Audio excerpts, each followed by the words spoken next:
Welcome to Open Door from Property CEO. My name is Dan Nelson, and it's great to have you joining us. Over the next 30 minutes or so, we're going to be taking a dive into the world of small-scale property development. And as always, we're going to be talking to some brilliant guests who can share their insights on the world of property and show us how it really is possible to become a property developer yourself, even if you don't have any experience. We're also going to be shining the spotlight on any areas that we think could be a good opportunity for new developers out there. But we're going to try and have a little bit of fun while we do it. So what have we got coming up on today's show, I hear you ask? Well, today we have two amazing guests joining us. We have Jonny Dunn. Now, Jonny Dunn is Relationship Director, Creative Finance Speaker, Agency Sales Trainer, and he's also an owner at DNA Financial Solutions. And also joining him is going to be Adam McGhee. Now, Adam McGhee is co-founder and Chief Sales Officer at DNA Financial Solutions. A lot of you may know Jonny and Adam in the property community. These are two incredible guys, folks, and they've been making some serious moves with DNA in the property development finance space.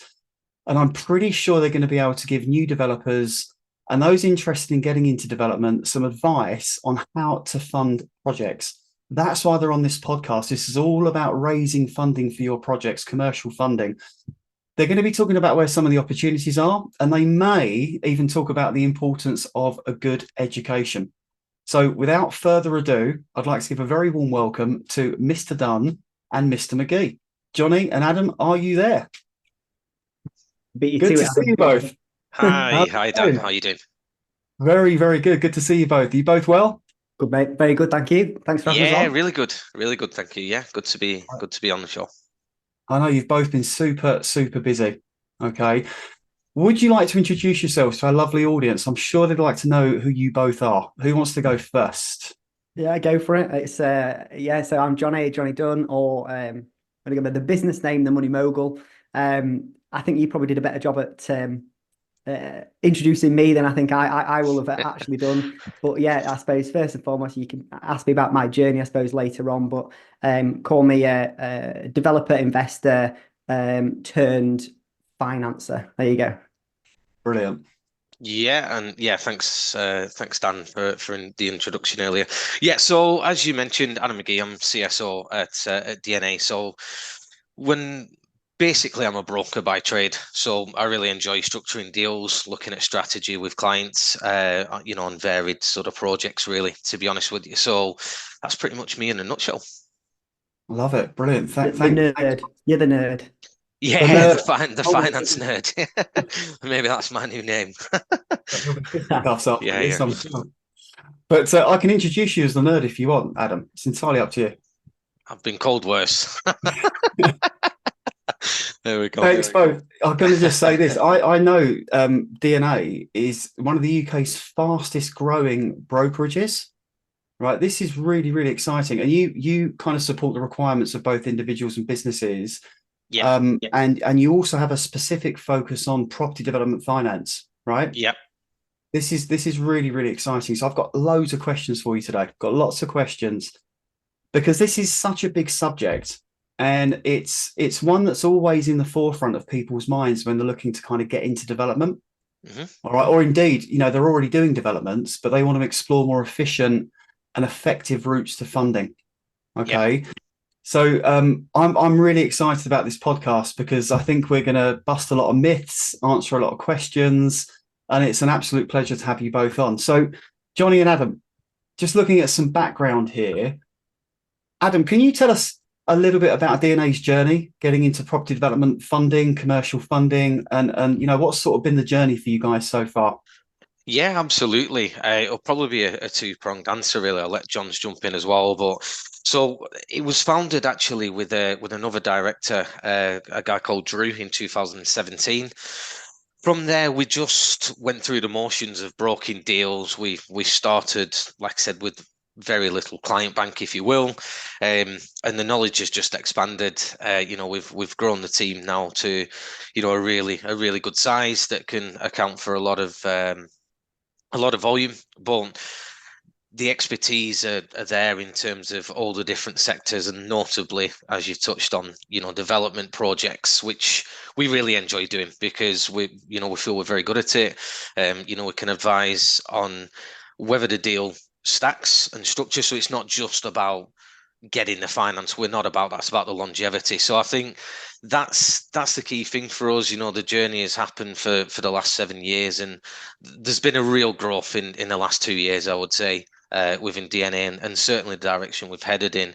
And I know Jonny will touch on some things later, but I don't know if there's anything you want to add to that, Johns. Yeah, I suppose I want to say, like, why is it in the last 2 years that we've kind of exploded? I think that if the so-called Liz Truss effect hadn't have commandeered some of our plans, I think it would have been a tenfold journey in terms of where we're even here today. I suppose we had to just pivot a little bit faster into the direction that we were already turning, which obviously is kind of arrives us to the point where you can see on Adam's screen there, it's investors, it's business owners, and it's entrepreneurs. That's our nest. That's our go-to client. That's why we focus on this space, because it's the value add. Like, it's all great. We can all speak to first-time buyers and home movers and things like that, but you become a rate warrior. Everyone's questioning, oh, what fees do you charge? I've got this rate from this. Can you beat this rate? And we know in this space, it's never about rate. It's about getting the deal done efficiently in the right time frame, the context, getting you out of it as well. So yeah, I suppose the last 2 years have been significant, but I suppose that's where our relationships spawn from as well, from ourselves to propertyCEO and supporting you guys. And you've got to really understand the industry you're working in to change it. In our realms, I'm not saying changing the education side of things, changing the finance side of things, which hopefully, if you stay to the end of this podcast, you will see how we are going to change this industry. Yeah, we have something very exciting coming at the end of this podcast, folks. So stay tuned. Yeah. And thanks for that, guys. What initially drew you to commercial property development funding? And how have kind of both your roles evolved over time? No, it's a good question. I'll start with this one, Johns. I think it's just the sheer amount of varied deals that you can look at and solutions you can look at, really, I guess, because Jonny's touched on it, and we, don't get me wrong, we've done thousands of brokered deals on sort of standard finance, as I would call it. I don't mean to sound disrespectful saying that, but standard mortgages, etc. But when you go into the commercial game, it's really exciting. You're working with very intelligent people, very enthusiastic people that sort of mirror how we are as business owners ourselves, I guess. We're in property, we're excited by it. We like doing flips and various different projects, and Jonny's done plenty of projects, and I'm sure he'll touch on as well. So for us, it was very much the sort of evolution, I guess, and I think it's the excitement of and the value we can genuinely add that attracted it to us, really, to be honest. I could to cover you from that then. So I come at this from a completely different angle. Obviously, starting off as a builder, my head was not in any further education game from leaving school and growing up on practically a farm in the Yorkshire Dales. Stone was the first material I touched, not a pencil or a keyboard. So yeah, I learned to build things. Never understood that you could finance the build of things. I mean, surely I'd probably heard of self-build mortgages, but moving through my development world of working for other builders, obviously doing project myself. Mm-hmm. There's a lot of money to be made, and that's very clear. Obviously, if you work in the field and you actually are able to then perhaps benefit from what you have created and not just getting a paycheck every single week, that certainly opened my eyes a little bit. But I moved out of the building world physically to actually, this is where me and Adam met, which was at a local building society, very vanilla type lender. Supported lots of mortgage brokers, don't get me wrong, 90% of their business came through from mortgage brokers. Adam was an advisor there. This was way back. This was a long time ago, wasn't it? It was, yeah. It's a distant memory, I think. It feels like it. But, I've got fond memories from that place, because it was I believe it was a lender that did it right. Yeah. But it did it right for first-time buyers, home movers, and actually it was the first lender to actually create a buy-to-let product So they were quite innovative as well. So when I kind of got a bit of that kind of spirit, that actually you can be quite vanilla in your operation, but actually you can be creative at the same time. So me and Ad spent a bit of time there together. I looked after mortgage brokers bringing business in. Ad was writing the business that actually came in directly. So a bit of a conflict between me and him, I'd say, because I was pro broker and he was obviously probably pro client directs. Yeah.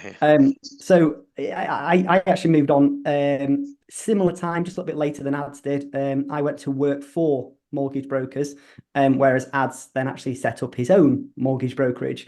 So I never came from a specialist background. Didn't even know that development finance was possible.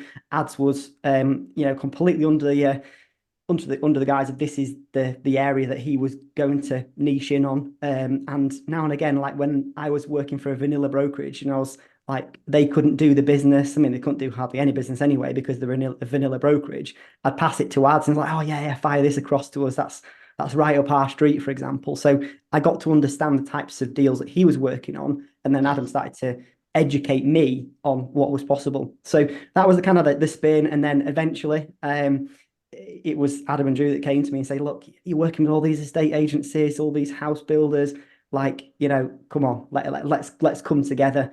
And in essence, that's kind of what we did. And that was my jump then between working for mortgage brokers. I mean, I was still doing projects on the side. Like I was still working on building sites in essence, evening and weekends for myself, my own properties that I was converting, extending, developing, you name it. I was doing all sorts of stuff.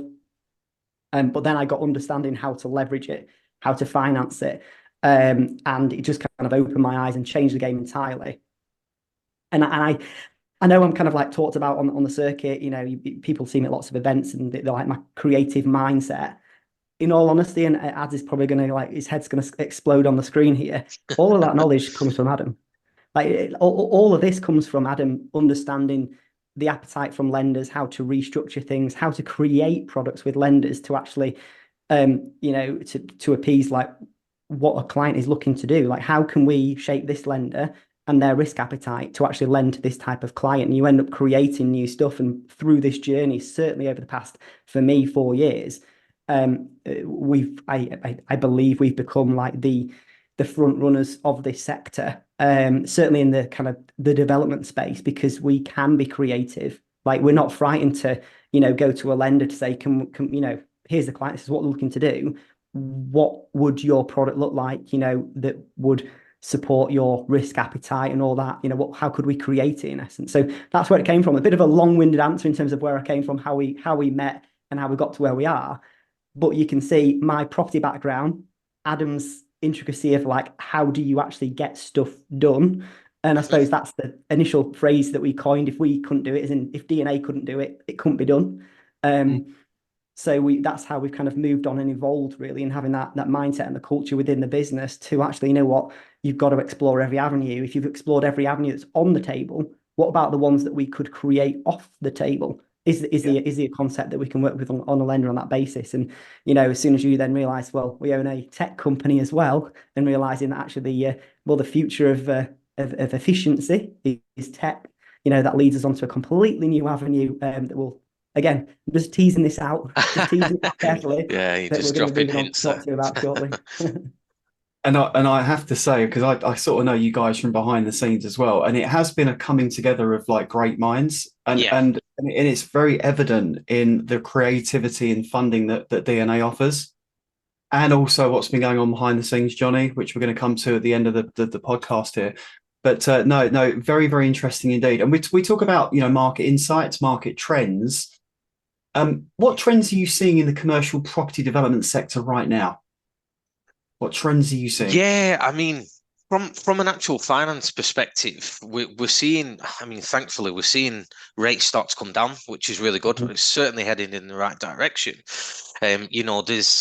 We've just had news, actually, it was pretty good timing that we've got access to higher loan to values on commercial bridging funding, development funding as well, which is really good. And that lender in particular also have an exit proposition as well. So it's almost like one of the first of its kind where you can do a bridge and an exit with the same umbrella of company. I'm not sure if Jonny even knows about that. I only spoke to to one of the relationship directors there yesterday on it. I've not even Every day's a school day for me. Yeah, Every I've not day even had time to I announce it to listen the and team. I'll regurgitate this back later on. Don't you worry. Next Yeah, webinars, etc. Yeah. exactly. And this is it. So, the reality of it is that, there's becoming, I think what I'm trying to get at is rates are coming down. There's a lot less nervousness, which is very, very good. And I think there's a lot more openness to go into a probably slightly more complex or riskier type lens. And, it really does feel like we're out of that bout of negativity, with the base rate constantly increasing, etc. And it's one of them. And I think for me, I think a lot of entrepreneurs and investors now are seeing, the value of the likes of property CEO, because there's so much margin in it, with commercial to resi, PD changing, there's various things here that you're really going to benefit from doing that kind of investment, as opposed to the old fashioned investment of buying some buy to lets. Let's face it, the market has dropped out of that. There's no margin in it anymore. You can't squeeze it, and you're having to look at different avenues to make money and tax breaks, etc. And I think that is where the trends are headed, really. And hopefully that gives you a bit more of an insight there, I guess. Yeah, it definitely does. Yeah, no, that's awesome. And I would say as well, I mean, you mentioned about interest rates, Yeah. inflation. How do kind of current economic conditions, so things like interest rates, inflation, impact on your commercial funding decisions? Absolutely. I mean, it's actually imperative to consider it. And I Mhm. think that's where the conversation piece happens. And I think the positivity of the base rate coming down was, I know it remained level, last week, but there's talk of it coming down again before Christmas. Now, that just gives a hell of a lot of consumer confidence. I think it gives a hell of a lot of confidence to the lending side, which is brilliant. And again, that opens up more doors. Mhm. So that opens doors to reducing rates, opens risk appetite up. And I think that's really crucial, that as much as it can be negative from an economic point of view, when there's a lot of noise around changes in government, etc., and legislation, there's actually a lot of positivity on the back of it as well. So we feel like we're heading into that positive stage. I think 2025 is going to be a massive year for property finance. I really do. And going forward as well, I think the market's going to increase. I think it's a good time that if you are considering it, to get into it. So I think it's an exciting journey. I know we're very, very busy now, and I think I think it's just a drop in the ocean compared to what 2025 might look like. Sorry. Yeah, well, I suppose you say busy. We're six. Well, recruiting for six people as we Yeah, speak right we are now. at the And minute. yeah, Yeah. norm. I suppose when you look back a couple of years ago, or even in our phase of growth, we were like one every couple of weeks. We'd be kind of Mm, looking to kind of move in that direction of like a case manager or a broker. And our structure has to be a two at once, because it's a one-to-one model between like a paraplanner and the broker. So the cases are always moving all the time. So we have to recruit in twos. And now when we've got to kind of go to the level we're going now, especially with these new propositions coming, we've got to go threefold. Yeah, we've got to have three times the amount of people starting our business. So the next batch is six that will be joining us shortly. And it's hard to find the Of course. people we need. I mean, a lot of the time it tends to be we find the right fit and then we build the knowledge and the skill set around that, because with the right people you can mold it. Sometimes you bring somebody in that's been in the industry and they say, oh, I've got 15, 20 years service. That's big red flags for us a lot of the time, because you can't shape them, you can't mold them. We're going to break the bad archaic habits chains. as well, Yeah, isn't yeah. there? We're That sort of here thing. to break the archaic chains that's wrapped itself around the finance world for so many years. An industry that's run by the pinstripe brigade. And I know Richie loves that phrase, because every time we present together, he's wearing a pinstripe suit. But he's Pinstripe suit. Yeah. representing, yeah, yeah. But in the finance world, that's what we are here to disrupt. And, Yeah. I think bringing those right people on like Ad said there, it's paramount to our growth. So, I mean, if anyone's Yeah. listening to the podcast, if you've got the right mindset, if you want to get in, like you don't have any financial qualifications, it's okay. We're here to kind of like to grow and to train you guys up as well. So, Yeah, it's a generational thing, isn't it? Like you said, yeah. it's the next generations coming through. There's always been a way of doing things in finance, and Johnny's used an absolute brilliant word to sort of encapsulate that, and that's archaic. And we don't want to sound sort of derogatory when we say that, but everything moves. You look even 20 years ago with technology, you were buying a TV that you needed three people to carry, you know what I mean? And now you can buy a TV for buttons, and Yeah. it's the size of your bloody wall. Do you know what I mean? So I think, Mm. everything evolves, everything moves, and that's a poor analogy, but you get my point. And I think, for us, I think we are the new generation as we pitch ourselves. And I think it's just to continue that education and hopefully make positive changes using technology. Because if we can't, like, who else is going to do this? Every other brokerage of our ability, they're retiring. They're selling their books off.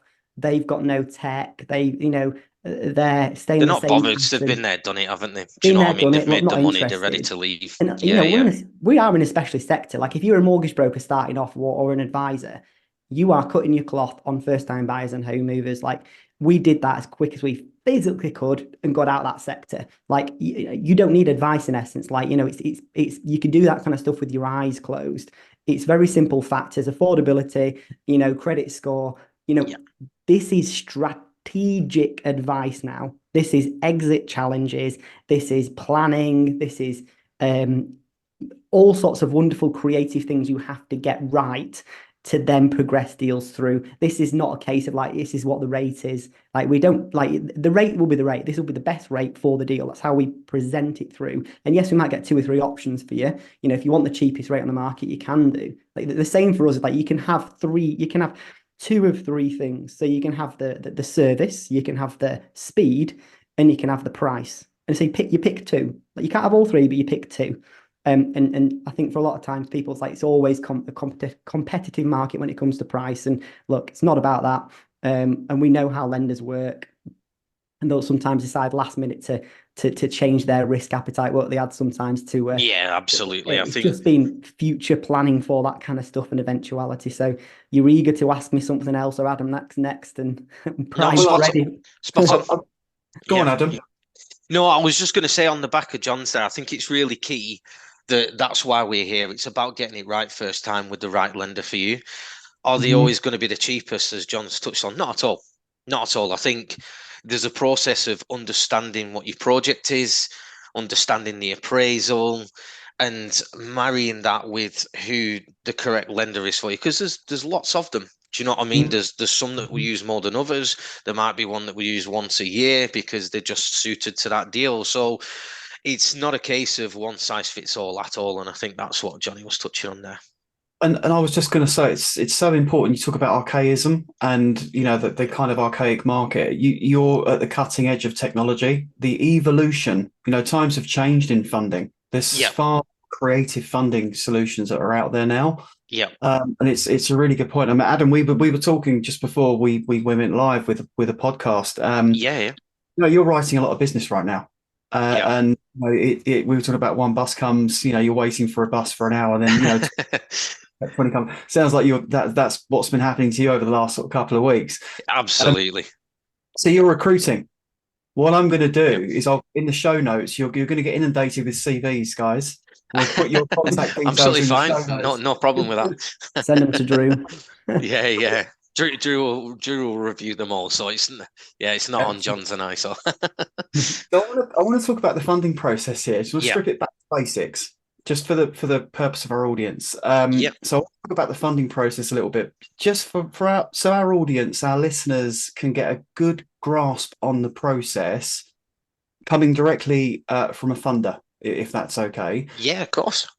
The first thing I thought would be really useful for our audience, can maybe Adam or Jonny, whomever, can you talk us through the typical process of securing funding for a commercial property development project?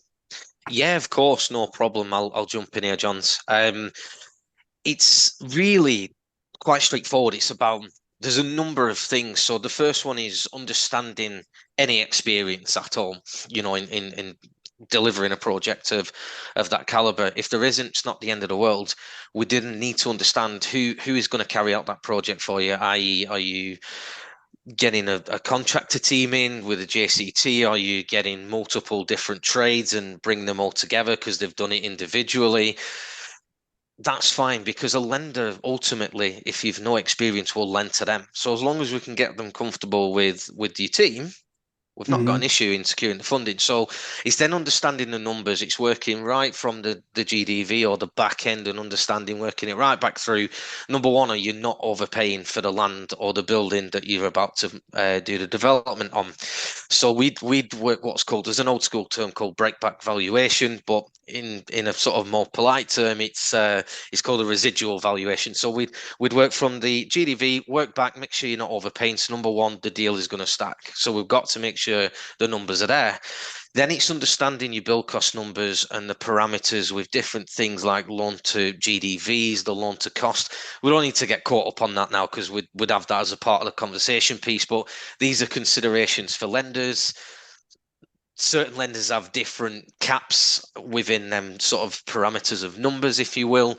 And then it's as easy as getting the numbers down. We understand your team.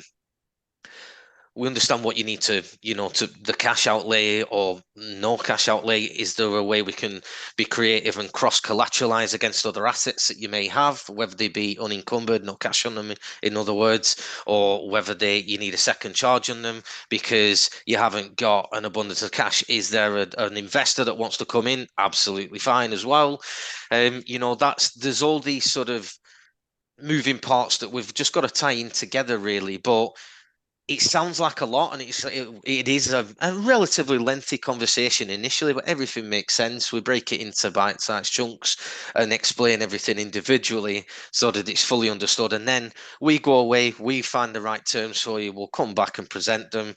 If you're happy with them, it's basically a case of going through the motions of getting the valuations instructed, getting QSs engaged, and getting your legal team together, which we can set up prior, because most lenders have their own solicitor and you have to choose your own. And then it's just going through the motions of sorting the funding. And really, once the valuations are back, you get your formal offer, complete the legal process, and then it's away you go with the project, really. And what would you say are the most common mistakes developers make when they're seeking funding? Probably overpaying for the land. Certainly with land anyway, because I think there's almost a distorted viewpoint from some sellers on land at the minute, not factoring in that there has been a rise of cost of materials, etc. Granted, it's gotten better than it had 18 months ago, but it's just, I'd say, negotiation of the land and making sure that the price point is spot on, because without that or overpaying, your margins aren't there, because you always want to aim for at least 20% in a project as a developer profit. So we've got to ensure that that's spot on. And I suppose not picking the right team. I've had cases, where, numerous clients have brought professionals in and they've not been right, and it's cost them money. So I think them two things are paramount, and as long as you nail them, you shouldn't have a problem, if I'm being honest. Very interesting. Really appreciate that. And so how do you kind of structure deals? What's the typical kind of like terms that you offer developers for property development loans? Yeah, it can honestly vary depending on what you're doing, of course, but usually usually speaking, on land deals, you can usually raise about 50% of the land value, because there isn't a tangible asset there. Whereas if it's a property conversion, i.e. commercial to resi, we can usually be quite punchy on that. 70% is roughly where we're at on it day one. So it means less money in, which is ideal. Sorry, say that again. Of the acquisition value? Yes, correct. Yeah, of the acquisition price. Now, there's a lot of instances as well, Dan, actually, which is quite interesting, where if the property, you've bought it or you're getting it below market value, we can actually go off the value of the property and realize some of the equity that's already in there, which is really creative, which again means that you're putting even less money in. So it's a really interesting play, really. So it's deal by deal, it's very specific. Sometimes we can do 100% funding if we're cross-collateralizing against other assets, a fancy term for just putting a charge on another property and extracting the equity out of it and putting it into the deal.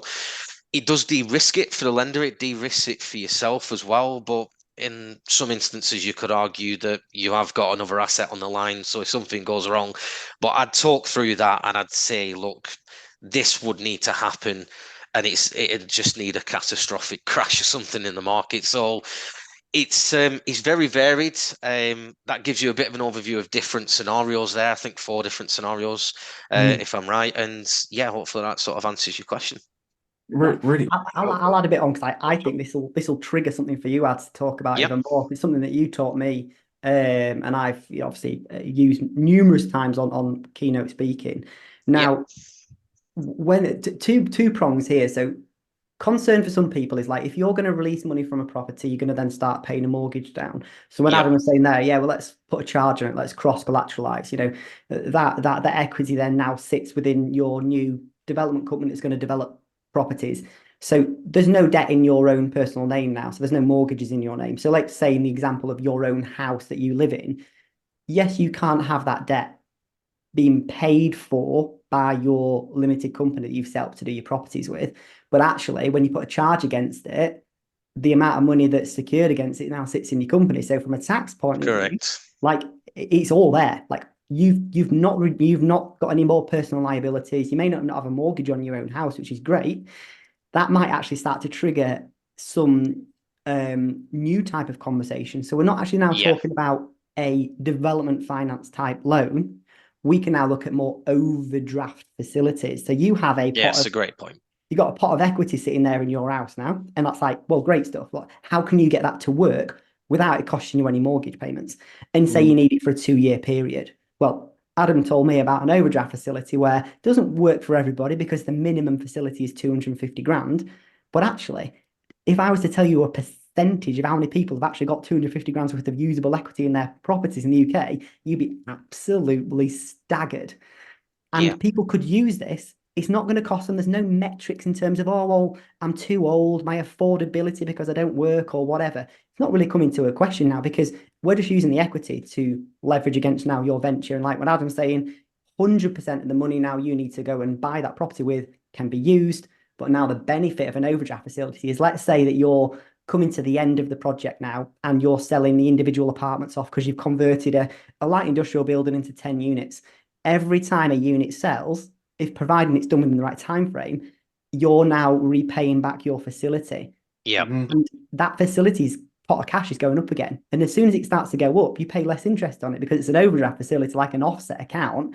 Your interest rate that's kind of occurring on the amount starts to significantly reduce. I mean, at like tenfold, like it's cheap as chips now. And it's like, well, I know we're doing ourselves out of a job, because every time you borrow the money from the pot again, you're not paying any more fees, bridging fees, not paying any more legal fees, no more valuation fees. You got the money, you got the facility already created. So you get it, you do your project. Oh, I've got another project starting. Great stuff. My facility's still there. I'll keep using it. And when I presented this for the first time to your guys actually down in Birmingham, they're like what? Like, sorry, hang on. Yeah. They weren't aware of it. This is where the education piece comes in. This is where the education piece comes in, because people just aren't aware. If there was a better way of doing something, wouldn't you want to know? Absolutely. No, this is exactly it. So that's, and again, folks, this is where the whole kind of creative finance comes in. This is why we thought we'd bring DNA on today, because they are full of ideas that the vast majority of people, for the best will in, with the best will in the world, haven't really considered it, or they just know these things were available. Absolutely. Very, very powerful. If we were to talk about kind of challenges or opportunities just for a quick second, what would you say are some of the biggest challenges that you've faced when funding commercial property developments? In recent times, it's been the valuations, to be honest with you. So down valuations, or I'm not just talking about down valuations from the asset that you're acquiring from day one. It's the valuers not understanding where the landscape of the GDV can end. So when the GDV comes down, it's not scuppers the deal, but it makes you have to reassess it and tweak things. Do you know what I mean? So I think that's where we can come into our own as well, because we've got some brilliant relationship with valuers, and we can sort of, not every time, I'm not going to profess to say every single time we can, but on certain circumstances we can try and get a heads up, just get a feel for it. Where do you think this is at? We're not going to hold you to it.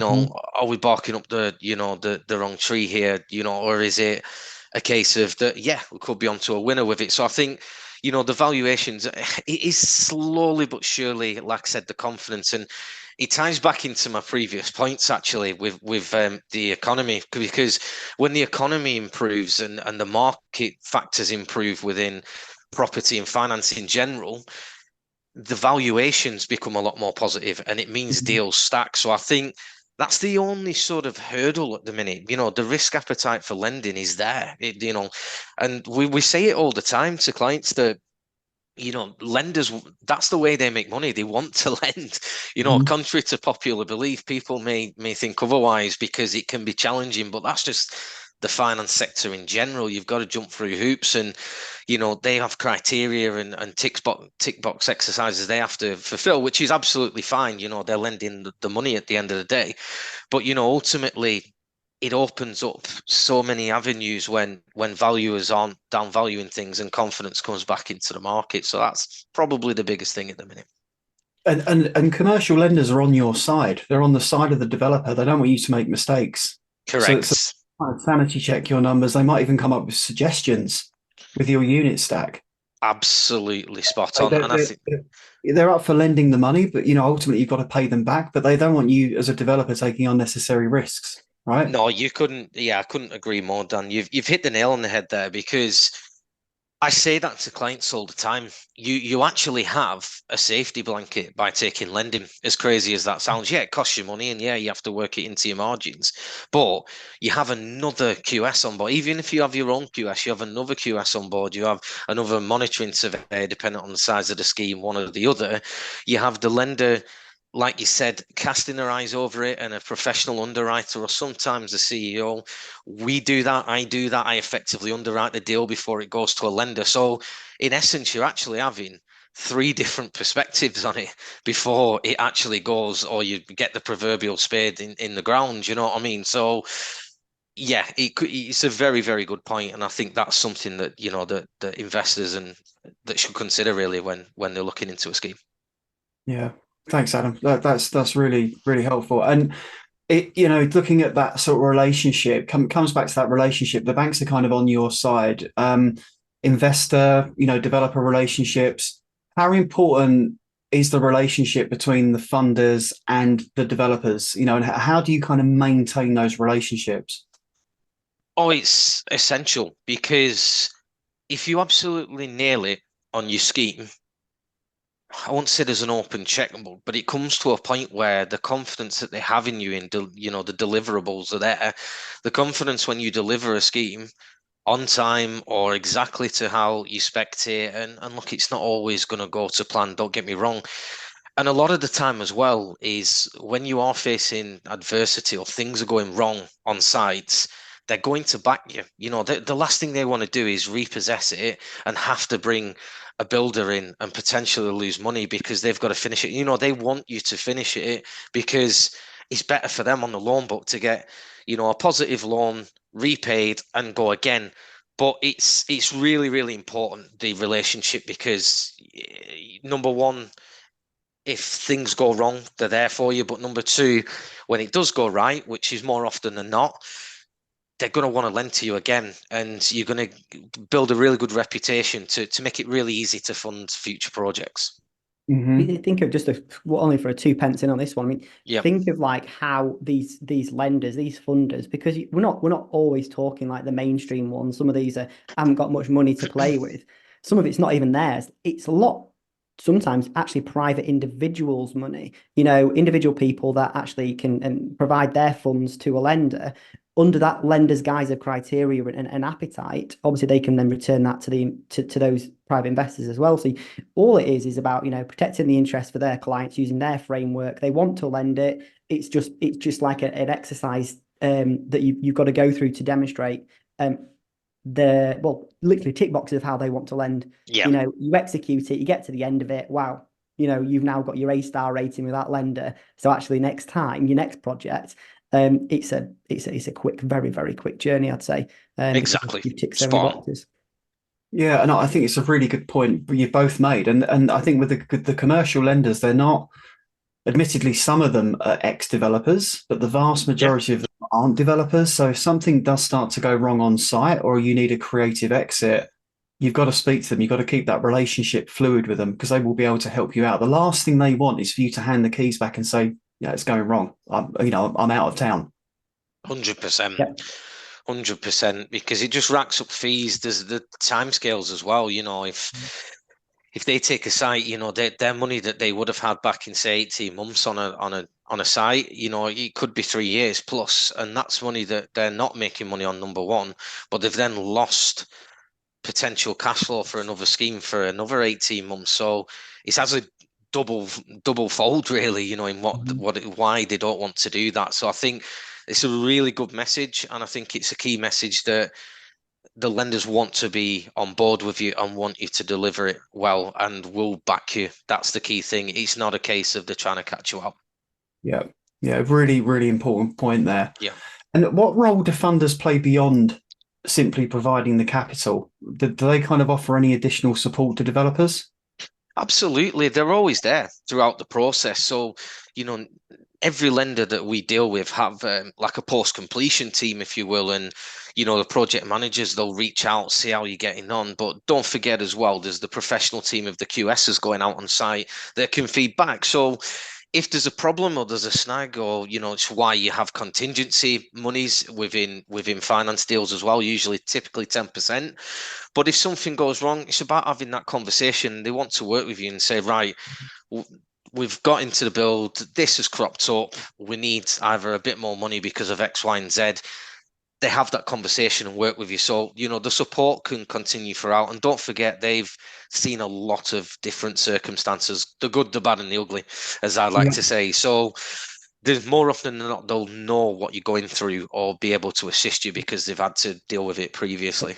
Well, they're designed to lend. They want to see it through. A private investor, an angel investor, is not designed to lend in essence. They don't have the framework. They don't have the ability. They're not going to see it in the risk of the eyes of the actual registered lenders. And these are the people we work with, these registered lenders. Even though it sometimes is the same money that you probably would get from a private investor because they're lending it through the lender.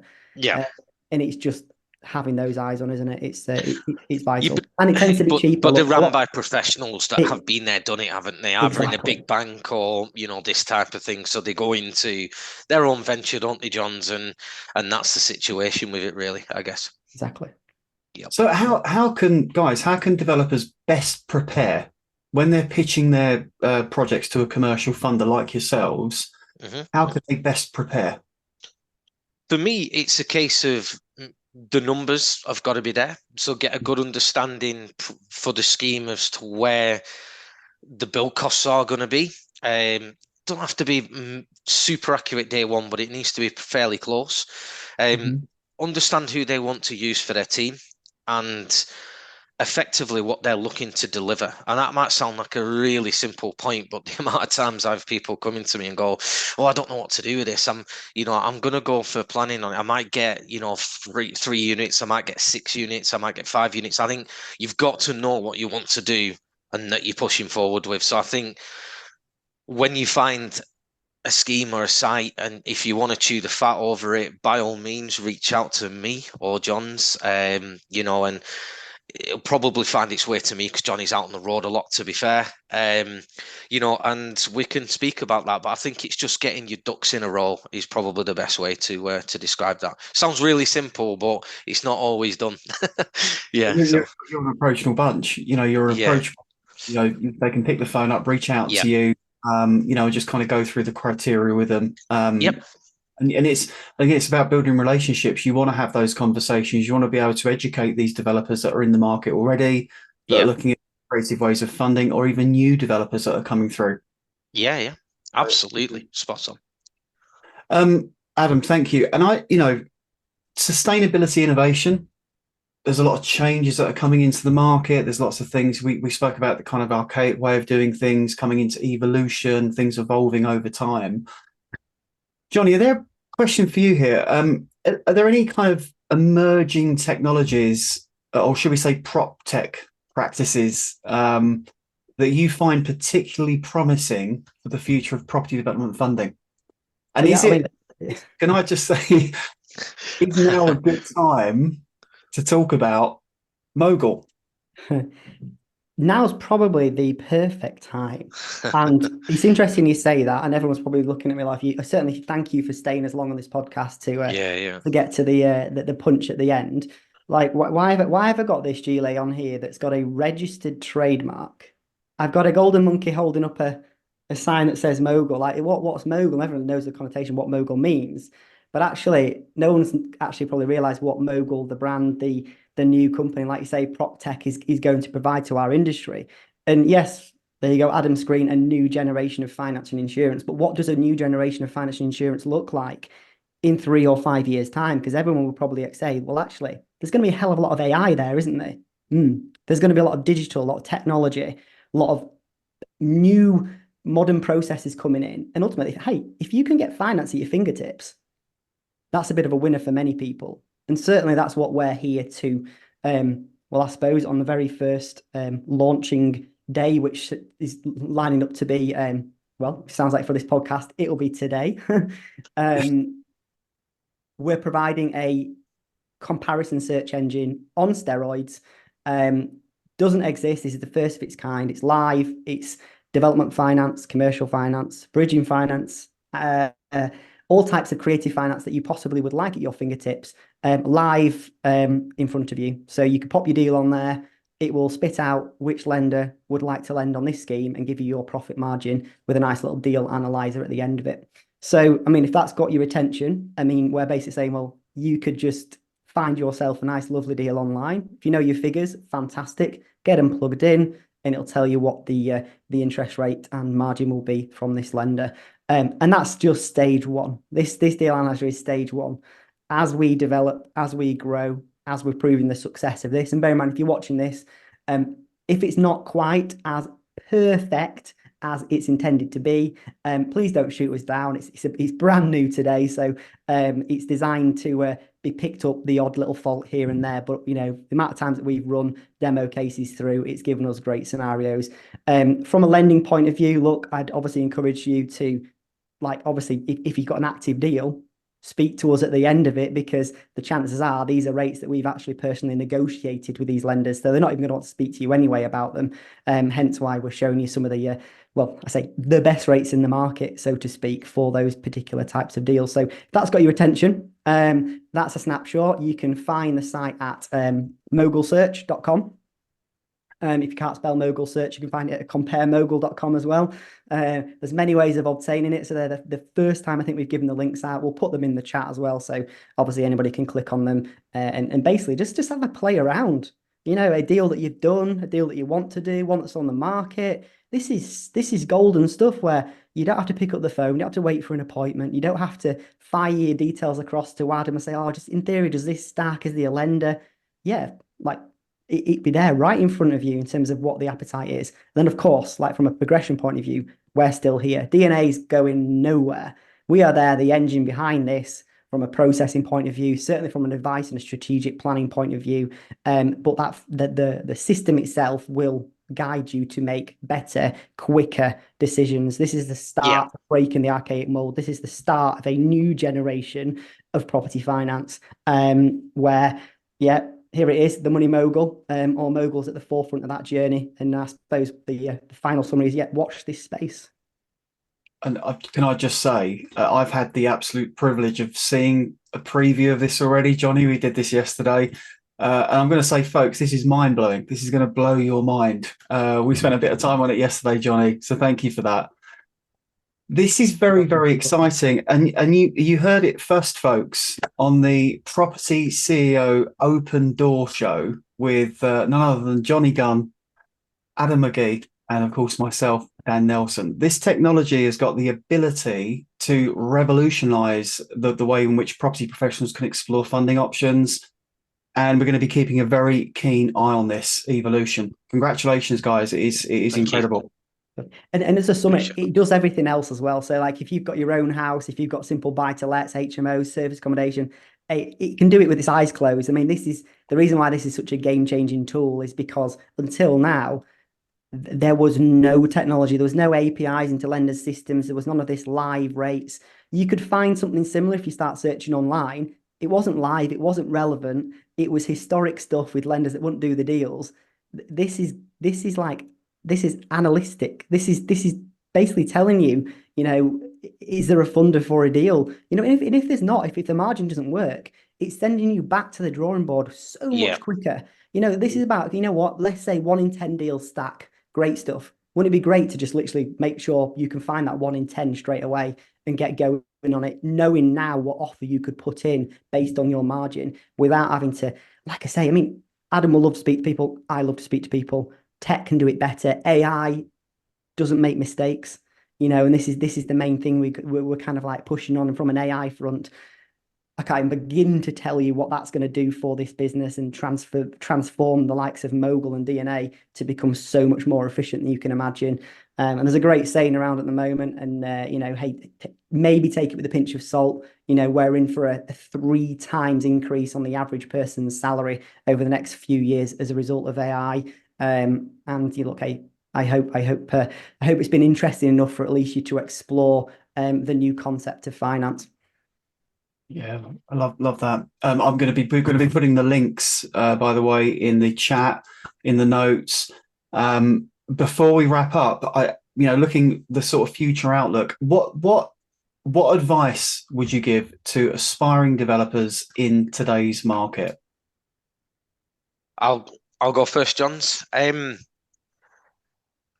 sounds crazy, this, but don't be afraid to make mistakes, because I think sometimes if you do make a mistake, or at least as long as you learn from it, it'll make you far stronger going forward. The amount of amazing clients that I work with that have made mistakes and have gone on to be incredibly successful.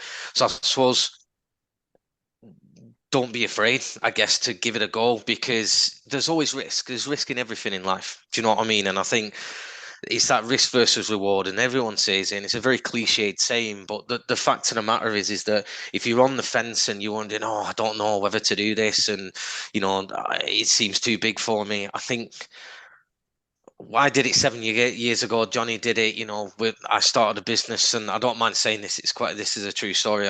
I started it with £5,000 in the bank that my granddad lent to me. You know what I mean? And I had nothing, and suddenly, we've grown the business into what it is. And you've just got to not be afraid. Just throw yourself at something, and if you do make mistakes, that's not a problem. That's a good. You'll learn from it. We've made tons of mistakes, haven't we, Johns? And I'm sure you have done in your business career as well. So, I think that's probably the best advice that I could give. I've got 2 sayings: be a master of debt, and remember, no matter what political sphere, economic push, or whatever's heading our way from a tax point of view, you can't tax debt. If you understand debt well enough to be able to leverage it successfully and speak about it in the positiveness that it is designed to be, bear in mind, this type of debt is on an asset that's increasing in value. It needs its own phrase. Debt needs a new word for this type of borrowing, and I think mastering the debt and not being able to tax debt is some of the lessons that we need to learn from as early as possible, and be able to leverage it as much as we can. So yeah, between myself from understanding the debt and the intricacies, and then adds knowledge, we're here to help anybody. If you're starting out and you're unsure, look, I mean, everybody starts somewhere. No matter how little you've got, sometimes it's just finding a good deal, and the money will then come. Even from the most basic of places from, simple lenders will fund deals if they are that good, even if you don't have much money to rub together. Borrowing money from other people doesn't have to be the case. Hence why we talk about cross-charging. That amount of money that you've borrowed from somebody actually now is in your company. The amount of money that they were going to give you, actually, you're actually borrowing it. I know from a security point of view, perhaps it's one of their assets, but they're not giving you any money in essence, and they're not having any more mortgage payments going out. So there's loads of ways to understand how to leverage debt. So master debt, again, I say it's the third time I say it, master debt, and you can't tax debt. There you go. Brilliant, Jonny. Thank you so much. And Adam, and I think, was it cross charging? Yeah. Cross collateralization. I love it that is. word. It is cross charging in essence. Took me 4 weeks to say it. Yeah, and that's a mouthful. Goodness, but cross charging. But we could potentially do a whole new podcast or another podcast. Absolutely. There's a lot to talk about that subject. Yeah. If you could change one thing about the property development funding process, what would it be, and why? Just pretty much the old-fashioned paperwork, to be honest. Exactly what we're trying to do, I guess, in bringing innovative and emerging technology. I think for me, I could be here all day, Dan, to be honest with you, but to try and summarize it as quickly and as succinct as possible.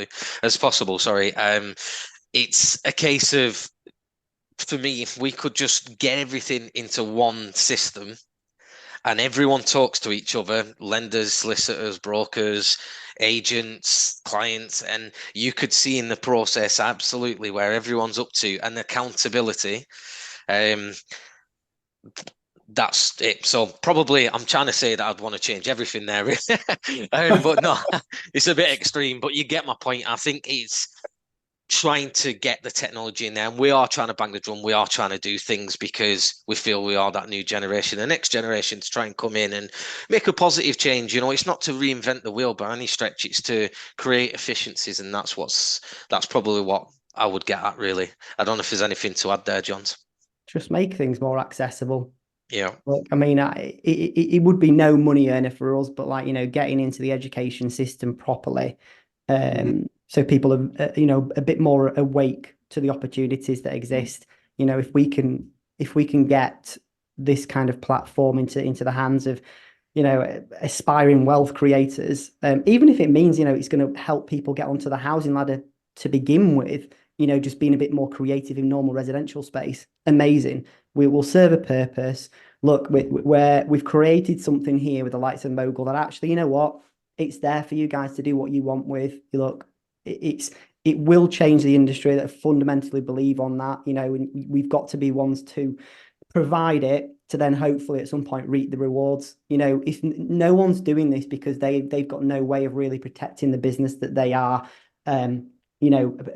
wanting to maintain. Like, you give access to all these people, they could perhaps go off and use that to do their own thing. Of course they could. We know that, but we hope we've created something that's good enough to say, actually, on my screen here next to me, Adam is the engine of what we've created. The reason why that's there is because of us, and that's kind of what I would hopefully see, and hence why the Money Mogul, or Mogul in essence, has a face, where we're still a human and relationship driven, partnership led organization that's going to be about strategic conversation, advice, and education. Like, I'm not saying we're just going to talk about rates and stuff like that, because what we will probably develop into is actually, we will probably be training our systems to understand from an AI point of view. We're going to be teaching that how to move things forward, and the lender appetite is going to be constantly plugged in and involved. And maybe, I don't know, can you see the human version of financial advice moving on in 5 years? Because I certainly can. Certainly from what we've built and what I can see,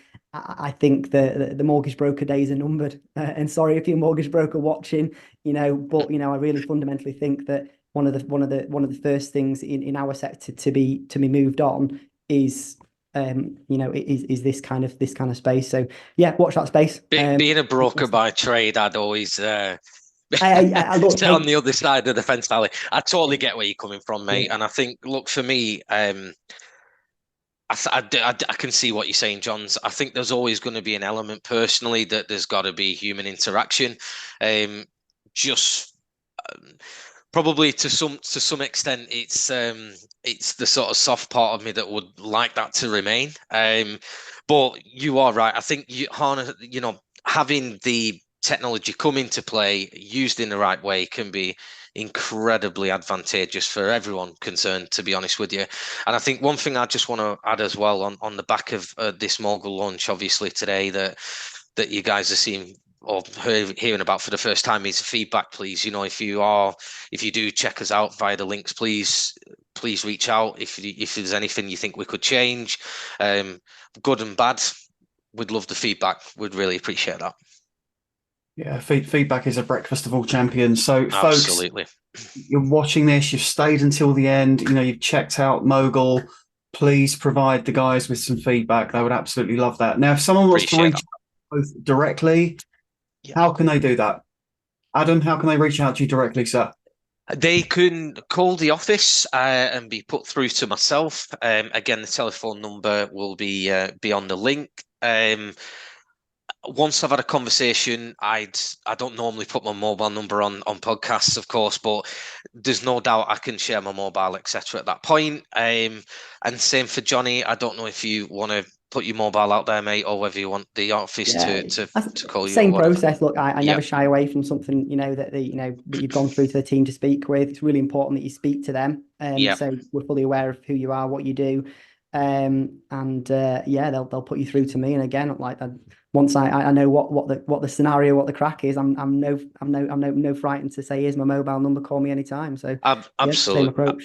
Absolutely, and I would say the email will be under there as well. So it's just a simple email of hello@dnafs.co.uk. If you pop that, one of our client services team will be in touch. They'll book you in, and if it's not a convenient time or you'd want to be booked in a week later, absolutely fine.